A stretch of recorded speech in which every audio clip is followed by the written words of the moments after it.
common reality is that women don't get spaces to participate in public processes publicly. They may participate, but privately, from their phones or from their homes. But when they come to a public gathering, it is considered a man's world, and men also only get to speak.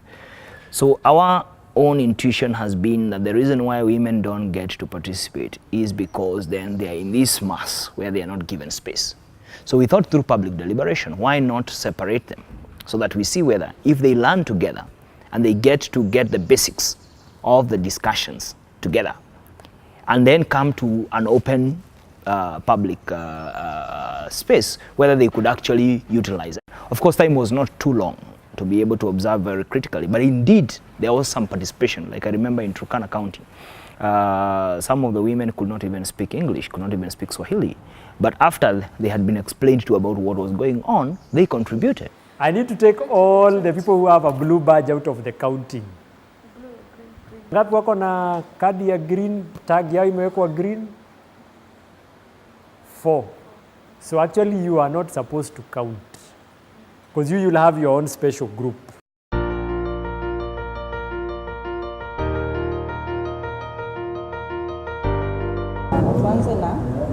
Tuanze na hiyo ya kwanza tu.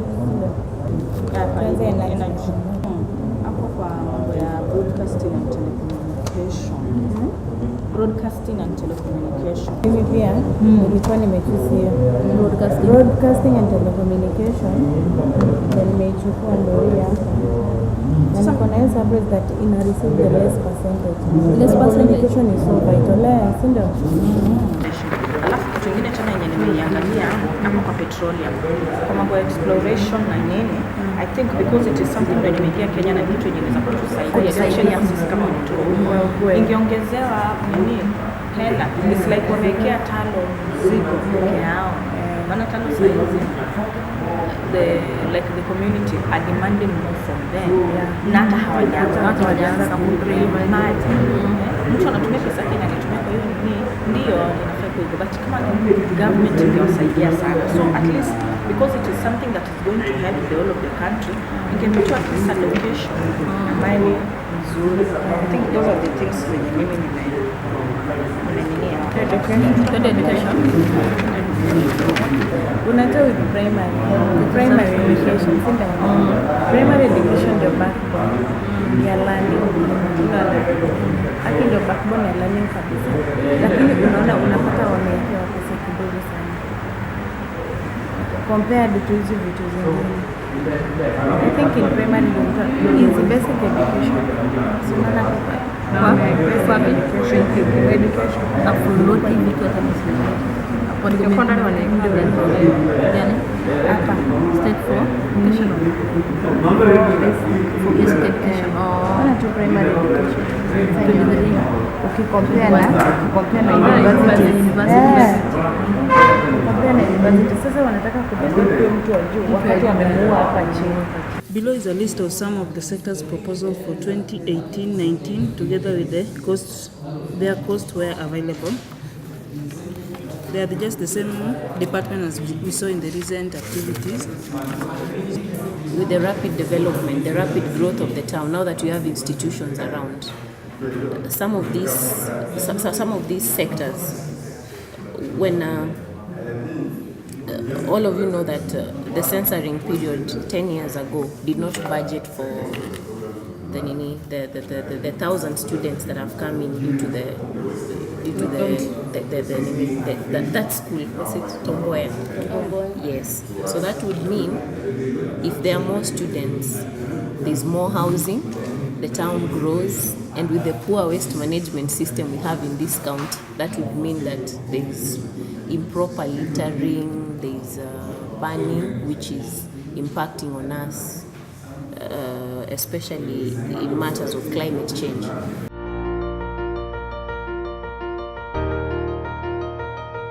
That from the changes that we'll see in the allocations, there is a reason as to why we should give more weight to one sector compared to the other one. So the reasons as to why we give a certain amount compared to the other one has to be very strong. Because you're convincing the person next to you. Ndio kubaliana na maoni yako, si ndio? Is that each of us has to give a reason as to the allocation we are asking for or we are giving, but the reason why has to be convincing to the next person. Sawa sawa. I want one brave person. I want one brave person to tell us how much would you allocate to each if you had 100% to share between the two. What proportion will you give to education and what proportion will you give to infrastructure? I will do 60 for education, 40 for AII. This can be infrastructure. Yes, this one. Why is that? Most of these departments in IAA, you need education. From basic to tertiary education, for you to be employed in the Department of Energy, for you to be employed in the AII department, you need basic education. So if we invest more on education, every other department, including the IAA, will just follow this. So I don't see the need tumeona ya kwamba kwa miaka 3 ambayo imepita hapo ndio mali inapokuwa. Alafu tukiangalia mambo ya infrastructure sana, hii mambo ambayo tunaona ni buildings, roads na vitu kama hivyo. Na shida kitu ambacho kimetengenezwa to just maybe like some years tena ndio iweze kutengenezwa. For example, kama taifa la Kenya kishaanza 50 years. So it means labda hii kiekwa maybe ikuwe inafanywa tu karabati, but it will take labda 50 years ikuwe ikute kabisa. So I think pesa ingechukuliwa ili iweze kuongezewa kwa education, maana education absorption ni nyingi because ya wale wanafunzi kuongezeka, and then pia walimu, wakati wanafunzi wanaongezeka, ratio pia ya teacher to student ratio ikiongezeka, so inabidi pia hiyo center iweze kuongezewa. So, unaona hii infrastructure is 75%. Also, tunalack our engineers, most in Kenya. So, we have to export engineers from outside. And that exporting them inakuja na story ya communication. Sasa unakuta story ya hii pesa imekatika, imeenda tu na export kuwaleta watu Kenya. Sasa hii 25% ajienda imeenda bure, akiwa wakitumia, no wametumia, lakini mjini kujejua imetumika aje hapo. Hii 95% inatumika. Kenya, we have to just PSC, wanapatiwa hii, TVET wanapatiwa hii, inaenda kwa university plan, hii inaenda kwa high school plan, hii inajenga, yani inaonekana tu wenyewe kuitumika. That's why 95% inaonekana kuitumika. For me, we invest more on infrastructure. Tuzidi kuwapatia pesa za infrastructure ili hali.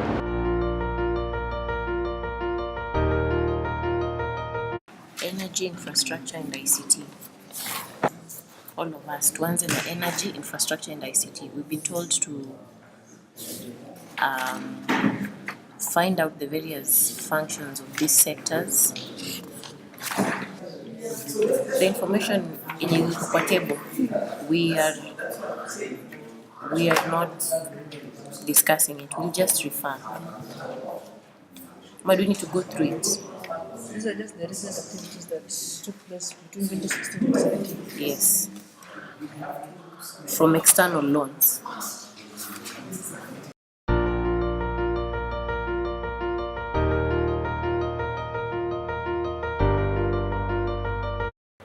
If you think the reason they've given for whatever allocation they come up with is very adequate, for every reason you give between 1 and 5. Tuko pamoja mpaka hapo. So for example, group 1 wakati watakuja waseme, iko wapi group 1? Ndio hii hapa. Watuambie hii ndio yenye tuliweka and this is reason number 1 why we did that. I want you there to rate them between 1 and 5 to say whether you think that reason is convincing or not. Sawa sawa. Right, which group wants to go next? Our group is Green Angels. Social protection, culture and recreation, we allocated 51%. Governance, justice, law and order, 49%. Okay, our first reason is that if sports, arts and the library services would be promoted, crime will reduce, thus need a few policemen, prisons and courts. And then the second reason is emerging issues for social protection. One, if sports, arts and library services would be promoted, that's kama sports itakuwa promoted, arts, alafu kuwe na library for the youths and wale ambao wako shuleni, then this means that crime will be reduced according to what we've read from both. When you look at the emerging issues for social protection, culture and recreation, there are many. And when you go through them, you find that there are concrete issues compared to governance, justice, law and order. So the third reason, we felt that if there were more funds for children and gender empowerment, we critically looked at the emerging issues for both social protection and governance, justice, law and order. And then we also considered the priorities which are affected by the 17 Sustainable Development Goals. Wale watu NGO SDGs, tukua tunaangalia hizo. Yeah. The two sectors, apart from funding from the budget, can have self-funding. For example, SPCR, talent.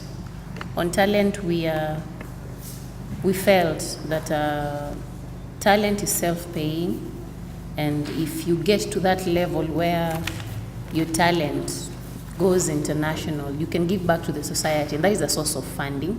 And then the other organizations, NGOs, have also invested on that sector, and other sectors within the government, like the National Government Affirmative Act Fund. So they get funding from all over, and that balances. The second reason, the other department, which is the GJLO, also has funding from AIAs. For example, in the correctional facilities, these guys make antiques, they make furniture, they sell them. I believe these products from the prisons, that money should come back and help these various departments. The two sectors are interwoven, hence the success from one sector ensures the success of the other. And the third reason is that the society or taxpayers are if they are socially protected, the rule of law will be upheld, vices curbed, and the need to allocate more on GJLO will lack relevance. If a society is socially protected, we won't need policemen to run around. People will be busy. We have libraries, guys are busy taking on sports activities, guys are busy in institutions, and our culture is, we are making culture look graceful. Like we are learning from other cultures, they are learning from us, and we tap it in a way that it can generate some sort of income from amongst us. So if that is the kind of setup we have in our society, we won't need correctional facilities and law enforcers on our backs. So that is why we felt the 50-50 allocation was relevant.